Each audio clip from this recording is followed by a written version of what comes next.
Hey everybody, it's Josie. Welcome back to Cedar Creek Homestead. I hope you guys are staying cool best you can, that you're drinking your fluids, getting in the shade whenever possible, doing that outside gardening work in the cool of the morning or in the evening if it's cool where you're at in the evening. It's 107 here. It has been for a few days and going to be for the foreseeable future. No rain chances, little bitty tiny chance on Wednesday night for us, and we're in desperate, dire need of rain. I know some people have gotten it, and praise the Lord you got that rain. We're still praying for ours, and we're praying for more for you, that we get it, and that this heat will break. The excessive heat will break. I know it's summertime, and it's hot in the summer, but this is crazy hot, and I know that other areas are even hotter than we are. We're watering our cows.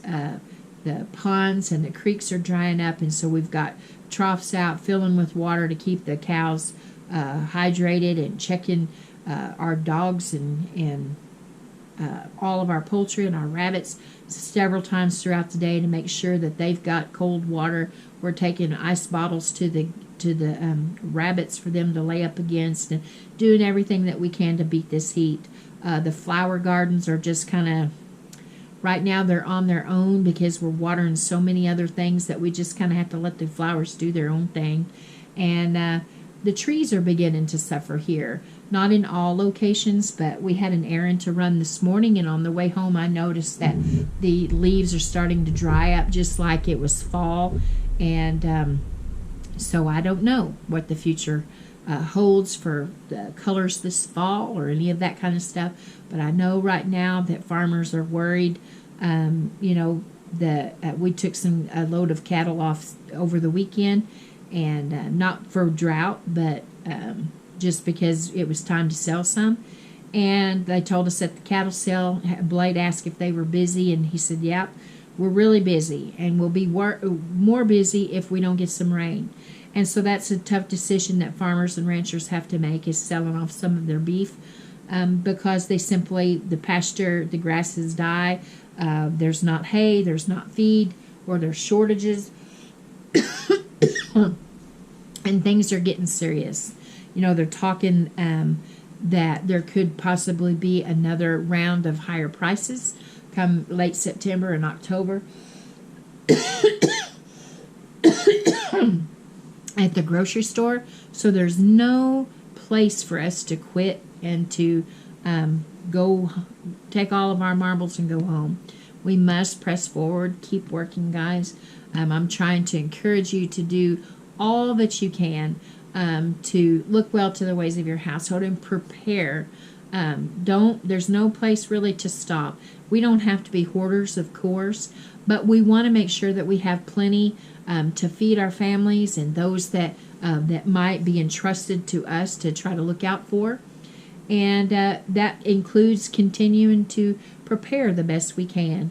Make sure that you've got those staples, flour and sugar and whatever other staples your family needs. Coffee for me, that's not I have to have it, but I like to have coffee. You need fruits and vegetables and baking powder and salt and yeast and all those things. Hopefully you've made your list and you are checking it over, making sure that you've got the things that you need. All of these things are not things that would to cause you worry and fret. Don't let yourself be caught in the middle of the night when you're supposed to be resting and rejuvenating for the next day. Laying there wide-eyed and stressed out, and your heart, your blood pressure running away with itself because you're worried about what you're going to do. Prepare all along. If $5 extra a week is all that you and your family can do, then $5 extra a week will be what it has to be for a little while. But you do something. You put one foot in front of the other. I saw this sign on the way to the store the other day. I love church signs. There are some that are around here that are pretty creative. And this particular one said, "Be a worrier, not a worrier." And that caught my attention, and I began to think about it. And then one of my Facebook friends put the same quote on there, and I thought, I have got to speak to that. Well, we have opportunity to be warriors in this life. Warriors will step out when everything around you could possibly look dire, could look like that you're up against a brick wall. You step forward and you meet the challenge because there's something very important at stake, whether it's freedom, whether it's providing for your family, whatever the reason may be. Warriors step out. It doesn't mean that they never have a little bit of fear run through their mind or have to really encourage themselves. And sometimes we do have to encourage ourselves because others aren't there to do the encouraging for us. Being a warrior now will ensure that our families will be okay as things go along. We all know that we're in a pinch. Money's tight, gas is high. Even with it going down just a little bit, gas is still high. Utilities are high. We're 107 degrees here, plus have been for several days, no rain. So we are running our air conditioning. We have got fans running. We are trying to keep cool the best we can. And I know others around the country are doing the same thing. So utilities are in play. It's dry. The cost of goods are going up. It's almost time for the babies to go back to school, so there'll be that added expense of school clothes and school supplies, and people are being shaken on every hand. It's not a time for us to be fearful and go hide. It's a time for us to rise up and do the best that we can for our families. Take courage and to put our know-how into action. We've been learning new skills, and we've been applying these things to our lives. Now's the time for us to take action, not in the future, but to take action now to ensure the welfare of our families. You know, having courage and being a warrior is just like little baby Howie here. His innocent little self. He has to be taken care of by us, but he's beginning to desire to have a little bit of an independence. He's learning to crawl, and he's going from point A to point B. He doesn't rely on us to carry him from point to point anymore. He wants to do that. Part of the reason is because some of the places he wants to go, point B, may actually be a place that Mama and Meemaw doesn't want him to go. But he's getting that independent streak. He's wanting to learn those things, and we have to do that same thing. We can't always rely on Big Brother or the government or whomever to step in, to swoop in when we're in trouble, to carry us from point A to point B. We have to have that desire to go ourselves. We have to have that desire to pull ourselves up, just like he's trying to pull himself up. He's actually trying to skip crawling and go right to walking, but he doesn't know in himself that he doesn't have the balance yet to do that. It's a learning process, and it's a learning process for us sometimes to develop the skills and the mindset to be able to do some of the things that we're being challenged to do right now as a nation and as families. I would say he's a brave little thing. And we have to be brave sometimes. We have to do some things that take us out of our comfort zone just a little bit. Now, the other day we were working really hard to get the nursery rearranged for 2 little ones because little baby Rowdy will be here in September. And so we're trying to fix Howie's room that 2 babies will be in there comfortably. And so we were working on that. And Howie was down for a nap in Cheyenne and Blade's bed. And she had him all cozy, tucked up in there. And she had the baby monitor where she could see him, keep an eye on him while we were working. We were just right in the next room, just a few steps away from him. And we heard him, and she looked at her monitor, and there he was up on his hands and knees, wobbling like he has been learning to crawl. And the little thing loves cameras. And he saw the little green light flashing on that baby monitor, and he knew that that was a camera. So there he was, staring down the eye of the camera and rocking back and forth. And Cheyenne knew what he was going to do, and so she got up to quickly go in there to him. And just before she got to him, he leaped at the camera to get a hold of it, and he fell. He didn't fall very far. He was okay. He wasn't hurt, but it scared him and it scared us. But he had the desire to explore and to learn new things and to be independent. That's what we have to do. We have to encourage ourselves to be warriors, encourage ourselves to be independent, encourage ourselves to take care of our families and the things around us, because we're going to have to do that. We need to be doing that now. We need to, come together as groups and do all the things that we can to encourage one another to prepare. Not only in life with our food and our necessities, but encouraging one another. Get these babies into Sunday school. I love taking him to Sunday school. Get them into Sunday school. Get your children and your grandchildren into church. Go yourself and keep learning those new skills. When someone goes into the military, there's a lot of things that they don't know. But by the time they get out of basic training, they know what they're doing and they know what it's all about. And that's what we have to do too. You may be an expert. You may have been in this lifestyle for a long time, and you know how to can and preserve. You know how to drive a tractor, grow a garden, plant fields, build fence, hunt, do all of the things. But other people aren't there yet.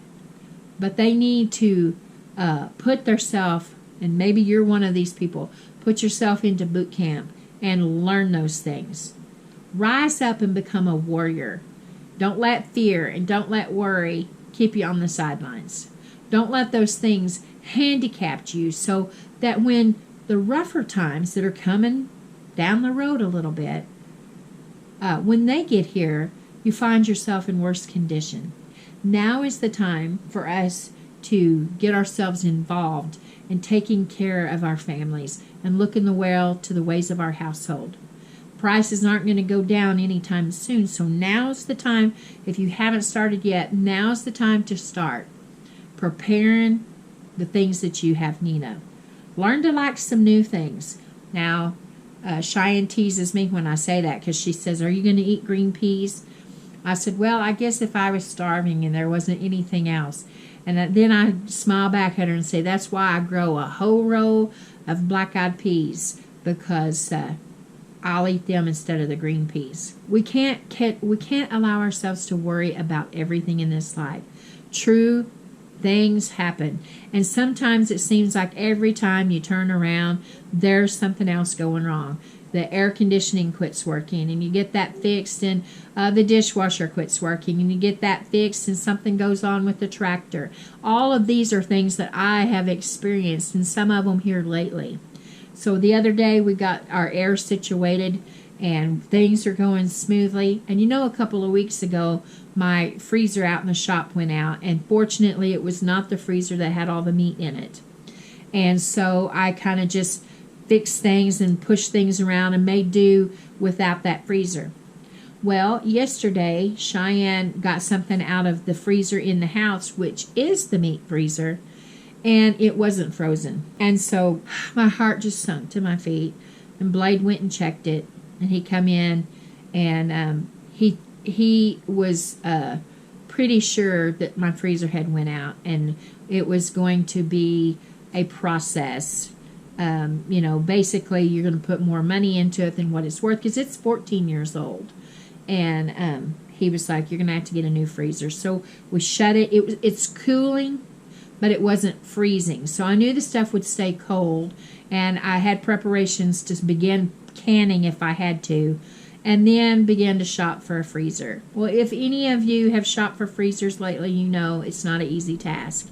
And we live in a rural area, and Blade had to work, so it meant Cheyenne and I were going to have to attach the trailer to the truck and go get this freezer, because we couldn't wait for delivery, because it takes several days in a rural area for it to get here.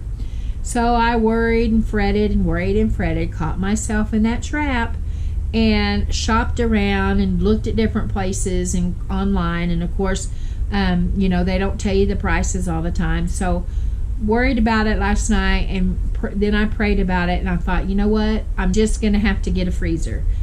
Don't worry about it. Just go to sleep. So I got up this morning about 5 o'clock, and of course the freezer was on my mind. Cheyenne and Blake got up, and I said, well, let's hook up the trailer, and Cheyenne and I go to town and just buy a freezer. Did I have the money for a freezer? I had money, but it's really earmarked for something else. But you know what? I'm just going to trust the Lord.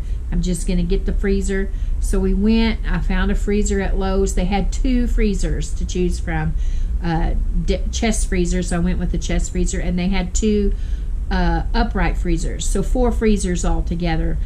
I didn't know the brand names even of the 2 upright freezers, so I was kind of concerned about that. So I went with the chest freezer, brought it home, plugged it in out in the shop, decided to put it out there. And it has, alarms and stuff if things go wrong.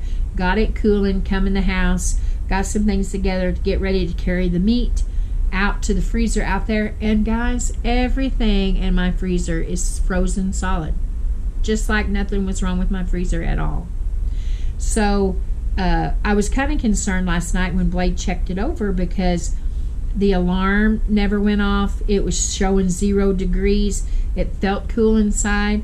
So I really don't know what happened. So I don't know. Either it's just got given one little last hurrah before it totally goes out, or something else has gone on, and now I do have another freezer. So I have experienced worry myself, and I had to come to a place where I just simply said, I can't worry about this. I can't fix it, because I couldn't fix it at all. I had to give it to the Lord. And so I did that. I got a good night's sleep, got up this morning, got all of that taken care of, and now I'm back home doing exactly what I love to do, be with my little grandson and talk to you guys.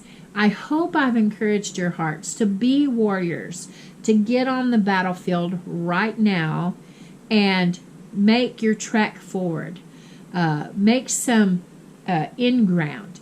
Do some things that's going to be beneficial in the future. Don't hide in the background, afraid, pretending that nothing is going on.